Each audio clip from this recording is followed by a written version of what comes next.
Hello, how are you doing? And before you beat me to it, I wish you a Merry Christmas and a wonderful New Year ahead. I hope you're having as much fun as you can because Christmas comes once a year. However, I'll begin with a thought on Christmas. Christmas is a Christian celebration which has a specific meaning for those who believe in Jesus Christ as the Son of God. The Christian, therefore, celebrates not only the gift of a wonderful child, but also the enactment of God's greatest plan for humanity, his becoming man and living amongst us. Christians, therefore, have a profound spiritual motivation for celebrating Christmas.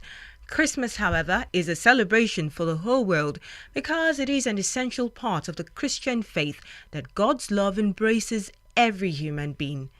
That's perhaps why the Christmas mood spreads all over the world in the weeks preceding Christmas, as we see decorations and shopping sprees in all the great capitals of the world, including Nigeria. We shouldn't forget that it was not so at the beginning. When Jesus was born over 2,000 years ago, only Mary, Joseph, and a few shepherds were aware that a great thing had happened to our universe. But today, there is a general mood of joy, peace, and of sharing, even if for many people, the reason for this season may be forgotten or unknown owing to the recession in our economy, the carnage of the Boko Haram sect in the northeastern part of Nigeria, and conflicts in different parts of the world. The oneness of humanity should not be lost on us. It's with this unity, rather than divisive tendencies, that we can fulfill our individual and common aspirations. In Nigeria, we thank God that Christmas has become a popular celebration involving all our fellow citizens. The government grants a 2-day public holiday to enable everyone, both Christians and non-Christians, celebrate. It's a good thing that Christians celebrate with their neighbors who are not of the same faith. Everyone must share in this mood of joy, peace, and hope. It's a mood of God being with us. It is joy in the midst of challenges, economic recession, and hope against every despair. It's a season for sharing, for expressing solidarity, and for reaching out to others, especially to the poor and needy.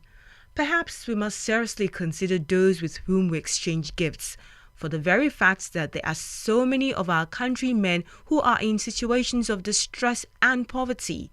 The nation not only celebrates the Christian festival of Christmas, but also the Muslim religious feasts. It shows the importance of religion in our land. This is a spiritual asset that should make a positive impact. True religion must engender peace, justice, honesty, and harmony. Christmas is a time for us to take up the challenges of fashioning good relations amongst our religious communities. This is not only between Christians and Muslims, but also within our various religions. It's clearer now that if we don't arrive at harmony within our faith, it will be difficult to achieve peace. This is a task that we must all put our heads to. We must admit that we live in a global village where there is pluralism of religions. It is a fact that we cannot change.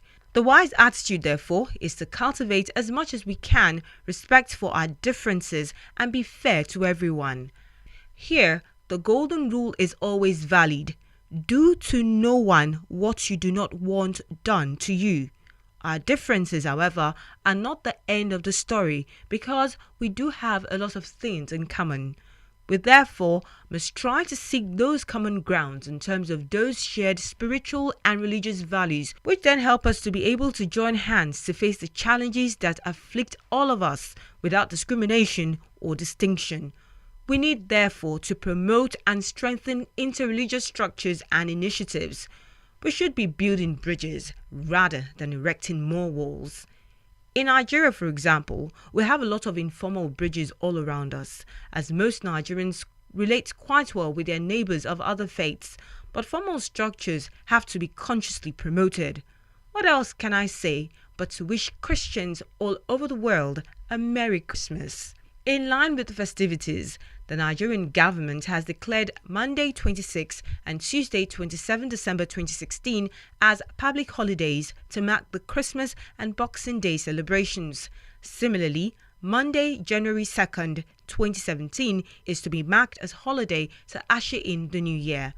the Minister of Interior, Abdulrahman Bello Dambazao, who made the declaration on behalf of the Nigerian government, enjoined all Christian faithful and Nigerians in general to remain committed and supportive of the government of President Muhammadu Buhari in his sustained efforts towards building a peaceful, united and prosperous nation.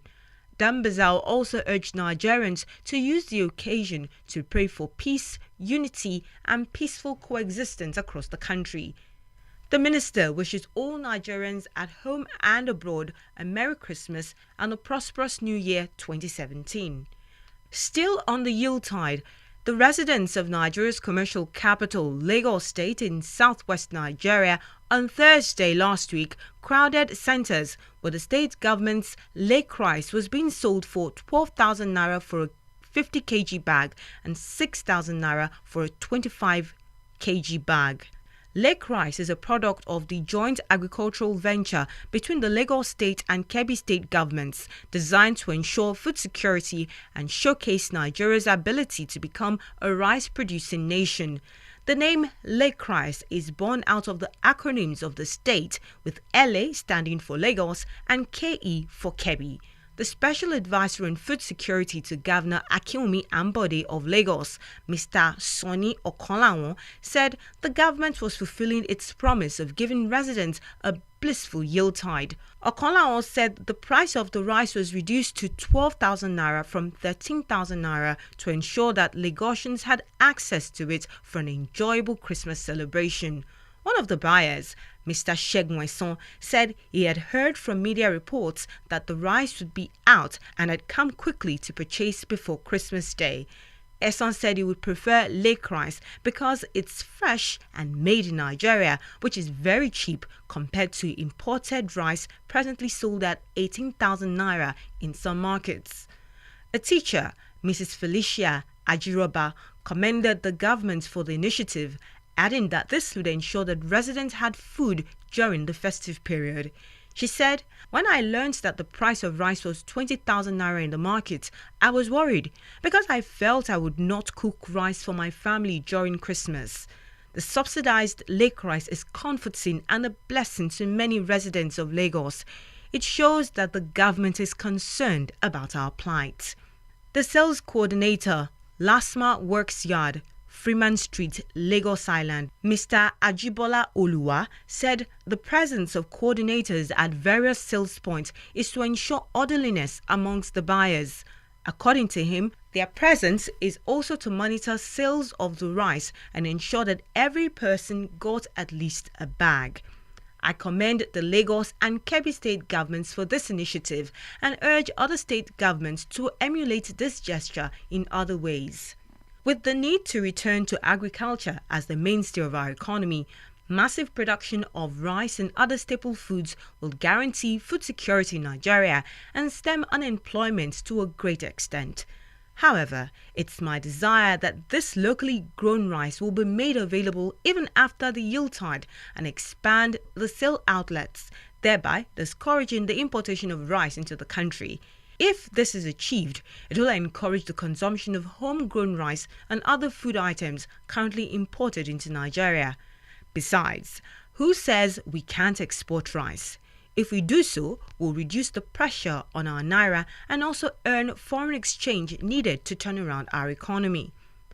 As we marry, let's take time out to spare a thought for those on essential duties who can't have as much fun as you and I have. One group of people that readily comes to mind is the army on the battlefront. I pray for our gallant soldiers who have left families and loved ones to protect us and preserve our nation from the Boko Haram terrorists. It's my prayer that this war, which will be won very soon, won't consume you, as I eagerly await your reunion with your families and loved ones. Meanwhile, on Wednesday last week, the Nigerian military said it had commenced the construction of roads into the Sambisa and Alageno havens of the Boko Haram insurgents.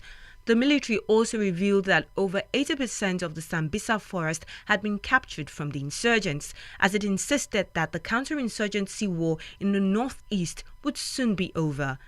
The military equally disclosed at a press conference by the head of counterinsurgency operation in the northeast, Operation Lafia Dole, Major General Lucky Irabo, that 1,880 civilians, mostly women, were rescued from the insurgents in the last 1 week. Irabo also revealed that in the last 1 week, 504 suspected Boko Haram insurgents were arrested, while 19 insurgents surrendered voluntarily. He noted that 37 foreigners were arrested by the military and they were undergoing interrogation to ascertain their relationship with the terrorists. During the press conference in Maiduguri, the capital of Borno State, televised to the nation, Irabo said the army has commenced the construction of the road to open up the area and also ease operations within the theatre. He called on individuals and corporate organizations to come in and support the military, as everything cannot be left to government alone. He appealed for donation of construction materials and other materials, as roads are essential in reviving the economic development of the Northeast. I also join my voice with that of our military to appeal to well-meaning individuals, corporate bodies, non-governmental organizations, our international allies and foreign governments to support the Nigerian government in the reconstruction of the Northeast. It's when this is done that we can truly say the Boko Haram sect has been defeated.